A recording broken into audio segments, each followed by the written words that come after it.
The two basic approaches to cut government spending are either just to eliminate departments or jobs within departments, and that's pretty draconian, and I think everybody worries about doing that. The second approach that we pursued, particularly in the 80s and with the Reagan administration, but other cases, is to slow the rate of growth of government. Rather than budgets increasing 3 and 4 and 5% per year, half it. Cut it in half, and you'll see dramatic changes over time. I know you don't want to release details yet. Are you thinking more in terms of the former, of cutting jobs, or are you thinking more in terms of cutting rates of growth for government expenditures? I think we're going to wind up with a combination, and I feel strongly that, I mean, look, there's no getting around it. We're in a crisis here, and decisions have to be made. I'm not into making these huge taking these huge draconian measures, but I am for setting we're talking really here a spending limit, a fixed spending limit on an annual basis to restrict the growth of government. I'm all for that, and I think that's and you just saw in Manchester, which is a relatively Democratic town, that the tax cap passed. So I think people are fed up with the taxation levels that they're having to pay, and this would be something I think that most folks would agree to. That answer the question? Okay, thanks. You brought up something that amazes me. They elected a Republican mayor, passed the tax cap, and all the aldermen are Democrats except one. And they were all for not passing the tax cap. So how do you explain something like that? Well, you know, this is a great point, and I'm thanking you for that question.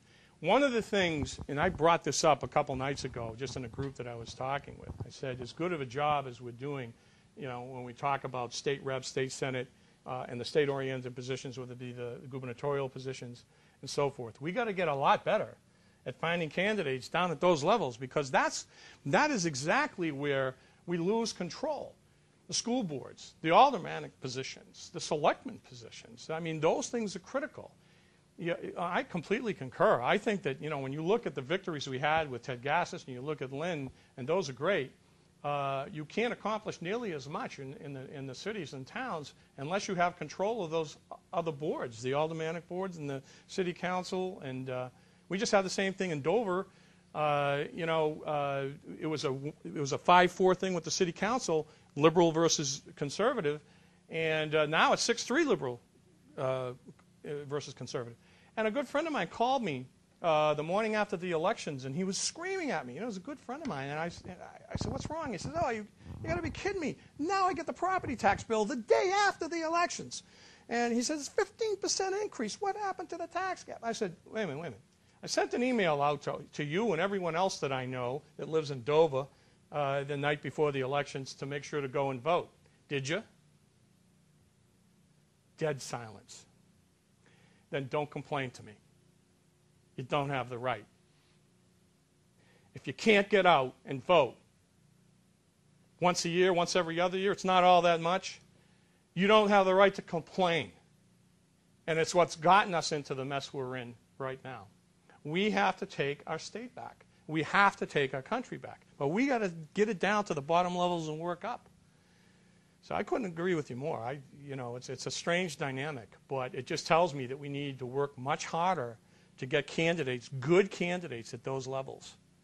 And I'm working on that myself. I got 3 candidates to run for the State House. We had none in the last election in Dover. None. No state reps. All Democrats, 9 Democrats. I went, you got to be kidding me. So this is important. And it's kind of a rallying call, a rallying cry for all of us, inclusive of myself, to get out there and really find good candidates to run for all these positions. Don't be shy. You're sitting around the porch in summertime and you got your neighbors there. Hey, how about running for alderman? Or how about running for city council? You ever thought of that?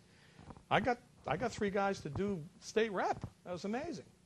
So it can be done. We just got to work at it. I just signed off on a bill a couple of days ago, which is going to mandate the governor to not only request a maintenance budget from all his departments and agencies every year, but also a 5% what I call efficiency budget or reduction budget.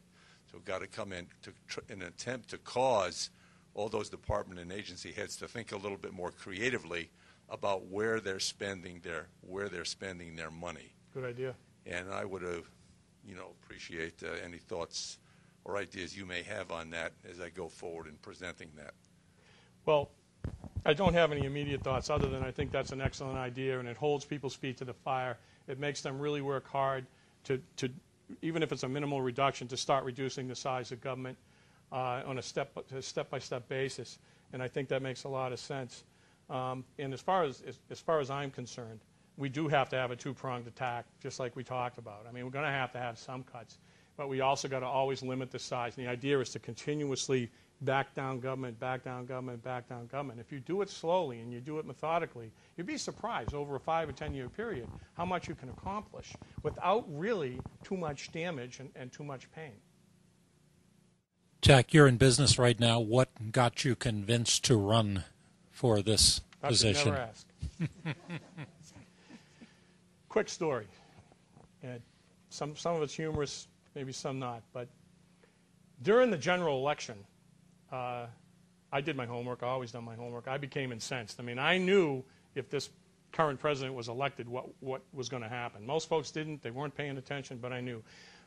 So in the middle of liberal Portsmouth, I had this reader board sign out in front of my business. And it was a risk because, it is a liberal area.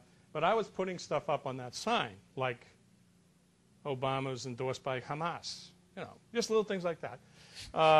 To let folks know, Well, he was. See, that's what people don't know. It's a true statement. And nothing I put up there was untrue. But so I was, and that's just one of the things. There were many other things that, went up there that were very accurate. But then he got elected. So I thought, well, I fought the war, lost the battle. And one day after he was elected and they started the bailouts and everything was going on with the mortgage crisis and we had the mortgage bailouts, I decided to put up, let's just all stop paying our mortgages. Why not? We'll get bailed out. Just take a reprieve. And I was just, of course, being funny. You guys looking at me like I was serious. I wasn't serious. But that statement grabbed the attention of a Portsmouth Herald reporter. She came in and she said, I go by your sign every day and it gives me the best feeling. I smile and I'm thinking, she's a reporter for the Portsmouth Herald. How can she be smiling at my sign? So, but basically what happened was she convinced me she was a conservative reporter. She did a great job on an article. She asked she could do an article and a photo shoot. I allowed that to happen. And the next morning at 6 a.m. the phone rang and it was one of my neighbors saying, get up, get up, get up. You're on television. I said, I can't be on television. I'm here. So he said, no. And Fox and Friends picked that story up. Yeah, I'm sure it was just off the wire. And it just blew up nationally. And so they called me during the day. I got hundreds of phone calls during the day. I got thousands of emails from all over the country. But they called me and asked, could you come on live? This is a great story. And I said, geez. So I did. We went to the Boston studio the next morning, and my life hasn't been the same since. It hasn't. I will tell you. It shut down my website, the thousands and thousands of emails I got, 400 phone calls from all across the United States, and I was only on for 5 minutes. And I didn't even talk about politics. All I talked about was personal responsibility, and that we all have to get back to that, and that personal responsibility has been lost in this country. Everyone is pointing at everyone else. They're always blaming someone else, and specifically about the mortgage crisis. And, I'm sorry, but my sympathies only go so far. If you go and apply for a mortgage, you got to go through quite a bit to get it. You got to fill out all the data, the information, the financial criteria, and so forth. And if you get the mortgage, they tell you what your payments are. They tell you what the interest rate is and what it's going to be if it's an ARM. I'm sorry, but if you walk out of there and you can't pay the mortgage, whose fault is that? It's not the government's fault. Sorry, and it's not the predatory lender's fault. That all happened. It's yours. You need to take ownership of that. That's what I said. I didn't get one negative reaction. Everything was positive. People were going, yay, finally, and I didn't realize at the time that I said that kind of reaction would occur.